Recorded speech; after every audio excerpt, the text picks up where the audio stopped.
All in Sports Network. We love sports. It's Tuesday, August 26th, right here on your daily fix for all things Texas Longhorns, and we are within 1 week of Texas-Ohio State Week 1. We just got through Week 0. We actually had real live college football being played on the TV, and regardless of how bad the field conditions were, or really how bad the paint, I guess they didn't get waterproof paint in Ireland. Another conversation for another day. But yeah, we got to see some Big 12 conference play with Iowa State and K-State over the weekend. Now we're gearing up, Jake and I. This is prediction week. Big week for the podcast, big week for college football in general. We're ready. Lee Corso's final game day. Yeah, Lee Corso's final game day, a documentary that I did not get to watch, unfortunately. On ESPN Plus. Oh, I'm going to be watching it this week. Got it. Cool. I didn't realize they had already had it up yet. So, but yeah, Jake and I are this week, it's prediction week. So today's episode is going to be Texas 2025, the Texas Longhorns season predictions. We're going to go game by game on the Texas Longhorns schedule, and we're going to predict how the regular season goes. Then we're going to cut it off right there. We're not going to go into playoffs. We're going to discuss the possibilities of what that could mean. But tomorrow's episode on Wednesday, we're going to be doing the SEC prediction episode. We're going to predict the entire conference, where these conferences or where these teams are going to align in the conference and what their records are going to be and what the SEC championship is then going to look like. Then on Thursday, we're going to do the entire college football playoffs. We're going to go through every single conference. We're going to go through the ACC, Big 12, SEC, and Big 10, including Notre Dame as well. And we are going to see where those teams line up in our college football playoffs. And then we'll go through the college football playoffs and predict our national champion before Friday. Friday, we're going to go through week 1, and we're going to give our best picks and our games and our predictions on the best games of week 1. And then obviously we're going to be talking Texas, Ohio State throughout all of that. And we will then give an immediate reaction on Saturday to Texas, Ohio State. Our entire week is already scheduled out, but a big one nonetheless. So Jake, first off, before we get into Texas, any thoughts, prayers, concerns for Iowa State, K-State, Dublin, Ireland game? Hawaii, Stanford, game of the week. Yeah, Hawaii, Stanford was the best game. I had a lot of fun watching that. Predictions that I think both of us made didn't go great. Hawaii ended up winning. But I had K-State winning that game outright. We both had K-State, I believe. I think I had KU covering. I bet them to cover, so that's the important part. KU dominated, so they. But yeah, we weren't close to right on kind of our score predictions with that. And then UNLV. Thank goodness I forgot to bet that game because I was going to bet UNLV. They did not come close to covering. They won by 7. Idaho State. I don't know if Idaho State's going to be a better FCS team this year, or if UNLV, if it was just a hiccup, bump in the road. But it didn't. It was not a great look for. No, and they're a favorite to be the G5 playoff team. Yeah. So that makes you think that maybe they're not going to be that. And we don't know how Boise State's going to be. So that already kind of opens up a can of worms of who's going to be this G5 team. Yeah. And if you don't believe in UNLV after the Idaho State game, then who do you believe in? Yeah. I mean, Boise State's ranked, but I think they're more so ranked just because of last year, not of any real predictions this year. So yeah, it was an interesting week 0. I thought that there were some fun games. The Dublin game was fun. The field was crap. You got to hope it doesn't rain for that. But I will say, did they use watercolor paint? Like what did they use on the field, man? That was the worst part for the game. But I will say that environment is electric. Cool. It was truly half purple, half red, sold out. Loud, the beer snake. I hate putting a lot of these games in neutral fields. I love the Dublin game. I want to go to it because they went through Dublin and they were going to bars and they had Iowa versus K-State and then they had to like mark it out and put Iowa State on it or something. Like the natives there don't really necessarily know all that much. They did a segment on who do you think the mascots for these two teams were, and some of the guesses were just phenomenal. Great guesses. And so it's just, yeah, it's fun because then you go to the game and it's just a bunch of drunk Irish people just wanting to go to a football game. And I'm sure some K-State fans, some Iowa State, but it wasn't the entire fan base. They gave them flags and stuff like that. But they're just there just to have a good time and party. And that's exactly what we saw. It was great. The beer steak was fantastic. Yeah, and that happens every year with the beer snake. And just the split. I mean, it really was split down the middle, purple, red. And a great environment. They were loud. I know a lot of people who were at that game just living here. I mean, a lot of people I know down here went to K-State. And so I know a lot of people between my job, my wife's job, know of people that went to that game and make a whole trip out of it, because why not? But yeah, it was loud. The environment was fun. I'm a big fan of the Dublin game. As far as neutral field games go, I really have an issue with the NFL stadium ones, and I don't want to see a bunch of abroad ones. But to me, Dublin is such a cool place. Ireland is such a cool place to do it. I kind of want it to always be Notre Dame, though. I kind of want it to be a Notre Dame mainstay. Yeah, Notre Dame is the perfect fit for it. The Ireland. It makes a lot of sense. But I imagine you have a hard time getting a team that wants to agree to do it every year. Sure. Just because I'm sure it's not cheap for the schools to pull off and just the travel. It just throws a whole wrench into things. You don't want to play week 0 every year, but it's a fun one. I'm a fan of the Dublin game. I know some people don't like it because they don't want any neutral field games other than, like Texas OU, Florida, Georgia, some of those ones. I'm a fan of the Dublin Ireland game. Yeah. Especially for week 0. Yeah, it's a nice little appetizer for the regular season. All right, Jake, let's go ahead, jump right into it.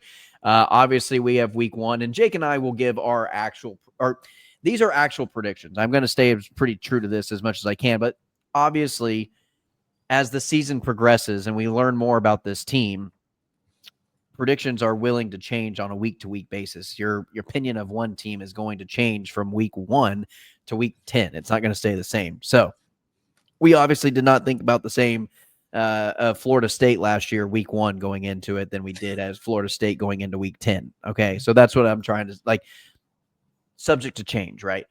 So anyway, week 1, Jake, obviously, in what is it? It's Tuesday, so in 5 days' time, we'll be watching this game at noon, and it'll be Texas-Ohio State, one of the most talked about games that I can remember in recent memory for a week 1 game, maybe ever, for kicking off the college football season. Yeah, I mean, Arch Manning, his first start, that alone is a ton of hype. But then you add on top Ohio State being returning champs, number 1, number 2 by the coaches, number 1, number 3 by the AP. You have a very hyped up 5-star getting his first start for Ohio State and Julian Sayin. And you have a rematch of the semifinal that a lot of people consider to be kind of the national championship game in many ways, of whoever is going to win that was going to win the national championship. And it was a close game. It wasn't necessarily an instant classic, but it was a very good game, a very close game. Essentially a 1-possession game. I realized the final was, it drives me nuts when I see someone go, Ohio State doubled them up. Stop. Just say you didn't watch it or say you don't understand football. Yeah. Jake, and I know we've got all week to kind of really dive into it, and I don't want to spend too much time on it right now, but and we'll give our predictions here in just a moment. We're just kind of setting the scene. Texas wins if blank, and Ohio State wins if blank. Texas wins if they play cleanly, especially, really on both sides of the ball. If they have less penalties than Ohio State, and if the offensive line plays decent, I think Texas wins. The problem with that is there's just a lot of uncertainty. Week 1 is typically where teams get a lot of penalties, and you have to hope that we saw the sloppiness in Ireland. Yep, and you have to hope that, if they're going to call holding, they call it on both sides, and you don't have Colin Simmons getting his jersey ripped off and them not calling it. I'm totally over it, though, I promise. But, I think a lot of it will come down to the offensive side of the ball for Texas. I trust the defense to play well. I need to see the offensive line not commit a lot of penalties. They got to handle the noise. Communication will be huge on the offensive defensive line. What's his name? Barstool guy. He works for Barstool now. He played for Indiana last year.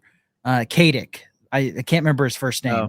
He was a offensive lineman for Indiana, and he ranked his loudest places to play. And he's played at Penn State, at Michigan, and all these plays. He said Ohio State, and he said even over Notre Dame in the playoff game, Ohio State is the loudest place he ever played, and it was not close. He said it. He was the center. He was like, I could not hear my guard. Yeah. That scares me because this offensive line is new. I mean, Cole Hudson, this is his first year playing center. DJ Campbell's the only returning guy. You have a guy making his first start at left guard. Someone making, not their first road start. He did play at A&M, very loud environment. So you have to feel all right about Gooseby, but he's got to be communicating with a guard that's not as experienced as last year. And then you have a right tackle who really didn't even play all that much last year, making his first start, making his first significant snaps as a true sophomore. And so that concerns me a lot going into this game. So Texas wins, to answer your question, Texas wins if they play cleanly. And I'm adding a second thing, if the offensive line can, because I think it kind of coincides. The offensive line playing cleanly has to do with pre-snap penalties, holding. You can't do things that put you behind the chains and get the crowd more into the game. Yeah. And Ohio State wins. I think if they're committing less mistakes and they play just a better brand of basketball or better brand of football than Texas does. I think Ohio State wins if they can stop the run and keep two safeties deep. Yeah.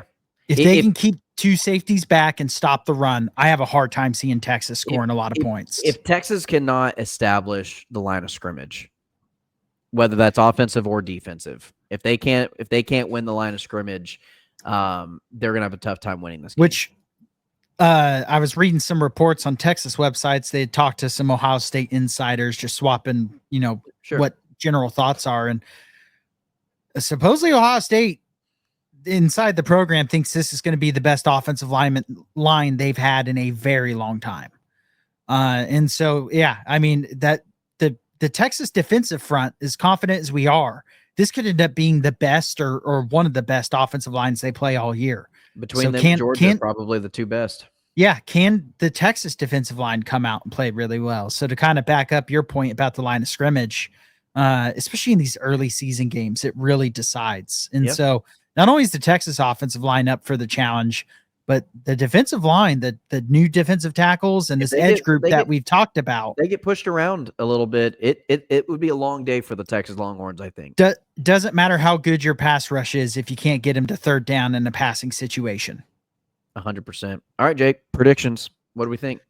I made these predictions a few days ago, just kind of doing my whole Texas season prediction. And I picked Ohio State because I think if it was at I'll put it this way. This is how close I think it is. If it was at Texas, I'd be picking Texas. I think home and away is about a 2-point swing right now.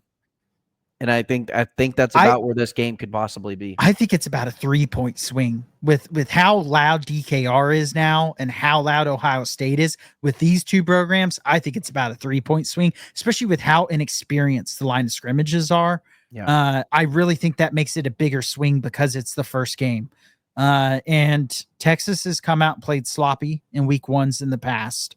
Basically every year under Sarkisian, they've played sloppy. We could also have a completely different tune about this game if it was first round of the playoffs and Texas was going to Ohio State and we had seen a whole season under their belt. A lot of this is week one. Yeah. I mean, I think Texas has potential to be similar to last year's Ohio State as far as pick up steam and get hot in the playoffs, be a team like that. I wish if this was week 2 or 3, I could probably feel more confident. Yeah. There's just too many unknowns for me to pick them to go on the road and win this game. There's a reason Ohio State's a 2.5-point favorite, despite the fact that they're the lower ranked team. I also have Ohio State winning this game, Jake. I think Ohio State, again, for all the reasons that we've said, it's hard to imagine that Texas goes in and looks like they did against Michigan last year, because Michigan ended up being kind of a dog shit team. Like, I don't see Ohio State dropping an egg like that. And again, that was like week 2 or week 3. Yeah. And to give a kind of score behind it, I see this being a 21-17, 24-20 type game. I don't see this being high scoring. I think this will be the most we'll see Arch struggle all season. And I think this will prep him to be a better quarterback and push to be better come, when they got to play at Florida, at Georgia, against OU. This will make him a better quarterback, but I do think it's going to be a little bit of a struggle for him. And I think what will throw the offense off is getting pressure early on Arch, and then Arch maybe getting a little bit of happy feet, not like Quinn did where he'd self-sack, but kind of the opposite where he'll leave the pocket too soon and try to make a play where he doesn't need to, and that'll get them into some trouble. And then a turnover or two could be a difference in the game. No, I think you're right. All right, Jake. So we both have Ohio State winning week 1. Obviously, the next 3 games all going to be at Texas, San Jose State, then UTEP, then Sam Houston. I think it's pretty safe to say we have Texas winning all 3 of those games. I don't think we need to spend San a whole lot Jose of time. State. I'm just kidding. Do we need to spend a whole lot of time on this? San No. Jose State. Speaking of San Jose State, they had a second place finisher in the Biletnikoff Award. I'm really struggling with that one. The Biletnikoff Award runner-up was on last year's team at San Jose State, now plays for the Atlanta Falcons, and had a big game against the Dallas Cowboys in their 3rd preseason game. He had I think it was Nick Nash, I think that's his name, had 10 catches or something like that against Dallas, but lost to. I loved him in our draft process that we did. Yeah. So anyway, that was my only note on any of these teams. So I have Texas winning all 3 of those. Jake, UTEP has what is his name? Malachi Nelson, or whoever it is, the 5-star quarterback. Yeah. Who's kind of transferred over to place, didn't win the starting job. He was at at Boise USC State last year. Yeah. He was at USC, then Boise State. Now he's at UTEP. He did get the starting job there. So he'll be starting. So they will be going against two 5-star quarterbacks in their first 3 games. Look at that. All right. But yeah, Texas wins those 3 games. So right now, Texas 3-1 on me and Jake's schedule. They've got the bye week following that, and then they go right into conference play, going at the Swamp in Florida. And Jake, I look at Texas's schedule, and we probably should have prefaced this before we even got into the predictions, but Jake, there could be 5 losses on this Texas schedule. I mean, That's the floor. I mean, I think we've kind of talked about ceiling and floor. Yeah. And I think we said 5. I mean, if you want to talk about hitting the floor, I do think there are 5 potential losses on the schedule. There's 5 very good football teams they play. And that's Florida and Ohio State being 2 of those. Yeah, before anybody takes a snap. And this is one of those games that we're talking about at Florida, DJ Lagway. They've got a really good, basically their entire offensive line returns. Great running back situation there. 2 running backs that actually gave Texas a little bit of trouble last year. If you don't remember that game quite like I remember it, in the second half, it got very frustrating with the running game of Florida being able to dominate the way they did in the second half. Again, Texas handled that game by the end of the first half, so it didn't really matter all that much in terms of wins and losses. But those 2 also coming back this time in Florida. So really the first 2 big games in Arch Manning's career, in his first 2 games this year that are going to be against Power 5 conferences, Power 4 conferences, at Ohio State, at Florida. Yeah. And what's the third? Oh yeah. Cotton Bowl. Yeah. Against Oklahoma, half home, half away game. Yeah. Yeah. But I mean, there will be people who will predict Texas and not be trolling to be 3-3 to start the year. It's possible. Those are all 3. The Red River is always a losable game. And then the other 2 games are at Ohio State and at Florida, 2 very good teams. Ohio State, the top 5 team. Florida has every bit of potential to be a top 5 type team. I do have Texas winning this game. Mainly because I think they'll learn from that Ohio State game. They'll be hungry. They'll be a little. Ironically, if they beat Ohio State, I think their chances in this game might be a little lower, just because Yeah. their backs will feel a little bit against the wall. Sure. They'll have a little more experience playing in that type of environment, and I think that will help out. Hopefully, we'll also be able to come into this game with confidence, just rolling. Even if they lose to Ohio State, just pummel 3 teams, feel like you're improving, and then kind of have this be the first statement win of the season. Here's kind of where I'm at and why I have Texas winning this game. Florida has LSU and Miami before this game. Texas has the 3 teams we just mentioned plus a bye week coming in, about as fresh and about as feeling good about yourself as you possibly can over the last about half of a month. And then you go into the swamp, and Florida's probably going to be pretty beat up by then. And they're going to be on the road. They finally get a home game. Now, I've also mentioned if they beat one of those 2 teams, if not both of those teams going into this game, on it being their first home game since that stretch, man, they're going to have all the momentum in the world, and their fan base is going to be absolutely nuts going into this game. However, I also have Texas winning this game, and I think it's just going to be fresh legs versus beat up, worn down Florida Gators. Yeah, I mean I think that kind of like how the schedule works out very well for OU going into Texas. I think the schedule works out really well for Texas going into Florida. Yeah. And if they lose to Ohio State, like we were both predicting, I think they'll have that backs against the wall kind of mentality. And not a look ahead game this year before OU this time. Nope. And normally it always feels like that game's always they should win this game, and they're going to be focused on OU a little bit during that week. Not the case this year. There will be no OU preparation done a week early. Yep. Speaking of OU, you got John Mateer, and the revamped Oklahoma Sooner should have a fully, maybe by this point in time, again, we don't know at this point, they're fully healthy wide receiver group. Hopefully fully healthy. Yeah. I mean, them having their 6th wide receiver being their number 1 and having the quarterback situation they had last year made the going into the game feel about as guaranteed as it's ever been in a Red River game, which made me uncomfortable. Sure. Just because Case McCoy, there's a lot of things you can throw out there, but I mean the quarterback was by their own doing. That was, but the injury thing with the wide receivers, I mean, and their offensive line was banged up too. Yeah. It did feel like you were just playing a elementary football team essentially, especially on the offensive end. I have Texas winning this game. The reason being is I actually think Sark has had great schemes against Brent Venables that have not been maximized because you've had a hobbled Quinn Ewers playing. Go back to those first possessions. People talk about, the OU defense is dominating them early. Multiple missed touchdowns. Guys wide open for touchdowns that Quinn, you could tell right away. It's like, his oblique is not there. And he just wasn't able to throw it far enough, essentially. And Texas had to run. Talk about OU having to run a very modified, hampered offense. Texas was running a hampered offense last year in the Red River too, because Quinn honestly probably should not have been playing in that game. But if you go and look at the yardages Texas has had against Brent Venables, they've had 400 or 500 yards every game for Sark against Brent Venables. Well, also, you even go back 2 years ago to the 49-0 game. Quinn Ewers started out that game with 2 interceptions. Yeah.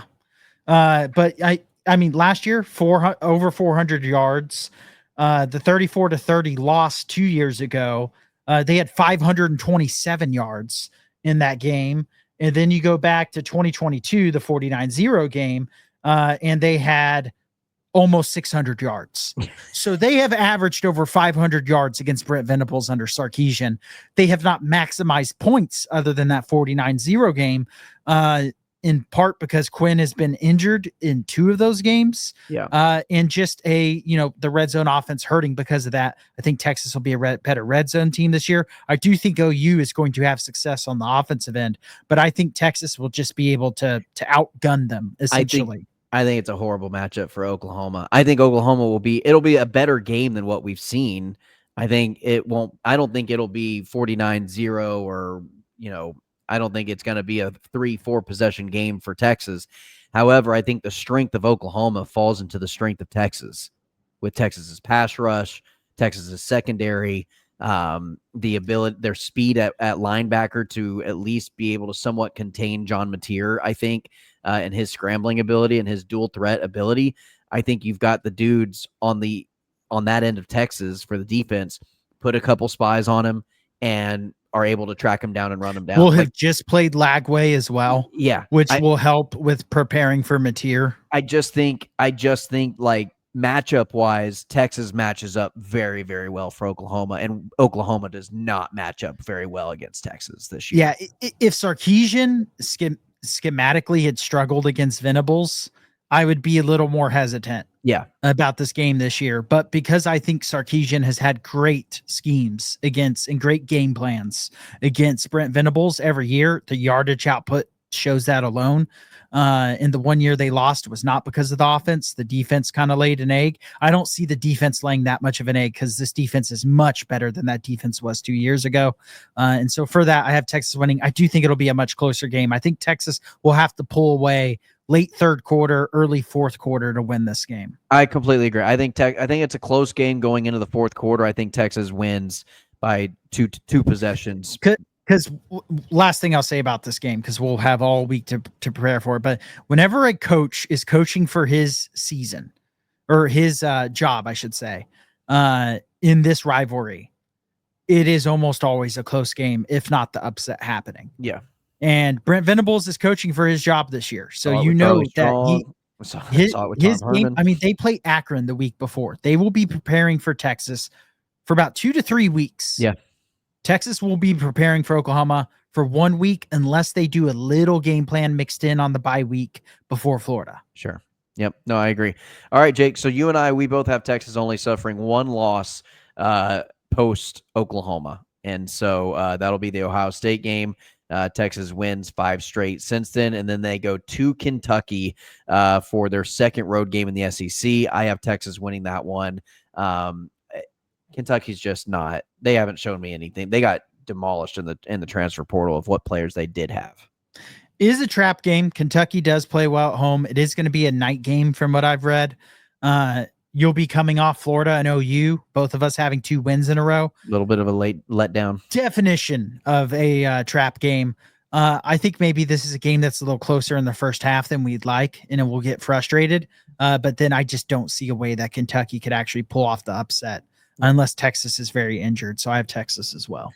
All right, Jake. And then at Mississippi State, I think Texas again.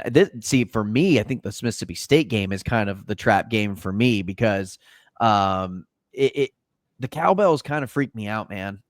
There's some weird stuff that happens in that stadium in terms of upsets.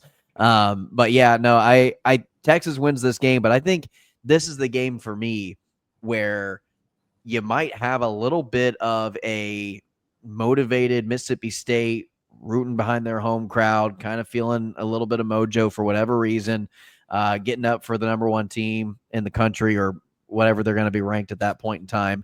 Number 3, number 4, wherever they're at.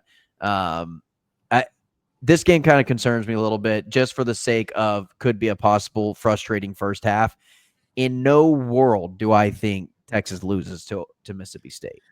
Yeah, I mean, I'm really hoping that Mississippi State can win one of these big games before they play Texas because their schedule before Texas, by the way, is insane. They need to get an upset under their belt. Teams they play before Texas: Arizona State week 2, number 11, number 24 Tennessee, at number 19 Texas A&M, at number 15 Florida. All before they play Texas. Yeah. Please win one of those games or just get demolished in all of them so you feel like your season's over and you're just defeated. You got nothing to play They play for. Northern Illinois too, by the way. Hey. Got to mention that name. They Upset beat Notre Kings. Dame. But yeah, I really hope Mississippi State wins one of these games just so the coaches can go look at what this team can do. And not play 2 of those 3 teams like really close, like to the very end, and like lose by a missed field goal or like they had a chance to win it and something went against them, and then they're just kind of and then you're just feeling like you're waiting for the dam to break for them to finally win one, and then it's yeah. That's what I'm hoping doesn't happen this year. So, but anyway, Vandy at Texas. I think this game is going to go very wrong for the Vanderbilt Commodores. Yeah, I think this is going to be one of the bigger blowouts. I feel Texas like Diego has this season. Pavia is just going to say something before this game directly about Texas. He's already done. I think Texas is pissed from last year's game, Jake. Yeah, because I mean, you watch the SEC and Vanderbilt talks about they should have won that game. Texas should have won that game by 3 scores. Is the real answer from that game, and so I think there's plenty of material out there already to motivate Texas for this game. And I'm sure that Diego Pavia and company will put out some more material before then. This will be a very easy game for Texas to get up for. Yeah. It'll also be their first home game this year against a somewhat relevant team. Yeah. Because every other big game is on the road. It's their first SEC home game. Yeah, which is, I mean, late into the season. They'll have 4 games left, and they'll be playing their first home game in the SEC. Yeah. It's crazy. It's crazy to think about, but that is true. And then you got a bye week after Vanderbilt, and then you completely demolish Vanderbilt. Jake and I both have Texas still at 1 loss at this point in the year, and then you go to Georgia on the road, a team that has had Texas's number, last season, and kind of the speed bump that has gotten in the way of Texas winning an SEC championship last year. In Athens, Jake, do you think we get over that hump? No. I got to see it to believe it. Yeah. I picked Georgia to win in the SEC, or I think I picked them to win in the SEC championship game, just going, okay, they're the big dogs. You gotta beat them for me to pick you to beat them. Yep. And they have not beat them yet. And until I see it happen, I'm not going to pick them to win these games.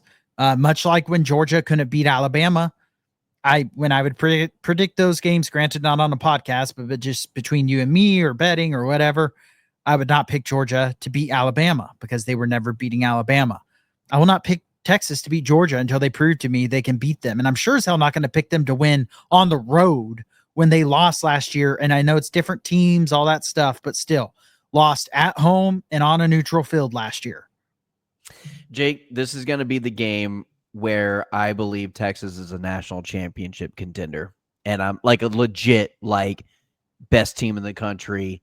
I'm fully bought in. No more questions asked. We're riding. Because I've got Texas going into Athens, beating Georgia and winning this game. A close one, hard-fought battle. It'll be a game that is going to define Arch Manning's career at the University of Texas, going into Georgia in his first year as a starter, and it's going to kind of just be the start of what could be a very special season for the Texas Longhorns. And I hope you're right. I just, by principle, it's not out of the realm of possibility that exact scenario happens. No, it is not at all. This could be the game where Texas, I mean, this last 3-game stretch is the stretch that we're going to figure out real quick if they're national title contenders, unless they've already been knocked out of it before then. Sure. Because they dropped, some of those Florida, 3 games that we've mentioned are going to be really tough games. But I just, by principle, I'm not going to pick Texas to beat Georgia until they beat Georgia. Got to see it at this point. That's your prerogative. That's your right as a God-fearing man. You can do that, and I'm not going to argue with you. All right. In the season, both back-to-back home games, you've got Arkansas and then Texas A&M following the Georgia game. Arkansas comes to town. I think Arkansas is going to have a rough year this year. I think by this point in the season, they're just about ready to call it quits and ready for the season to be done. Yeah, I mean, this also could be a game, though, where they're having an okay season and it's Pittman's job on the line. Yeah. On the flip side. And I do think I think Green is one of the better returning quarterbacks in the SEC. I was impressed by him last year, just watching him live. He made some plays against Texas. Yeah. He made plays when there were not plays there to be made multiple times. And because he's their quarterback, that could give them some issues, but I just think Texas is such a better roster. Yeah. I don't think, especially if they're coming off of a loss in your scenario. If they're coming off of a loss against Georgia, I don't see Texas dropping 2 straight and then it's at home. Yeah. I just don't. I don't see Texas losing this game. Maybe it's one of those games where it's closer in the first half or something, but yeah, I do have Texas winning this game, and I think they'll win it fairly handedly. Yeah, I've got Texas winning this game, and I think it might be the end of an era for Sam Pittman at the Arkansas Razorbacks. All right, Texas A&M, Texas, Jake. This game could very well mean as a trip to the SEC championship, very much like it did last year.